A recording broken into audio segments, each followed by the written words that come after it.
સારવણી કે કાકડવેલ હું આ વિસ્તારથી એટલો બધો પરિચિત છું. સારવણીમાં આપણી પાસે આ એક રોડ મેટલ વાળો હતો. આપણા મુસ્લિમ ભાઈ પેલા કાંઈ આઈએસ વિભાગભાઈ એક જ હતું ને.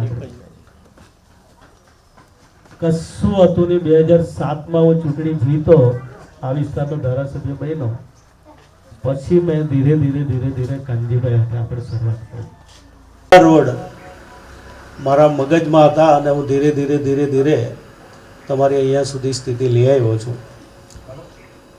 આપણને હવે ધવલભાઈ બી સક્રિય છે, એ પણ ખૂબ કાળજી રાખે છે, એમનો ઉત્સાહ પણ છે.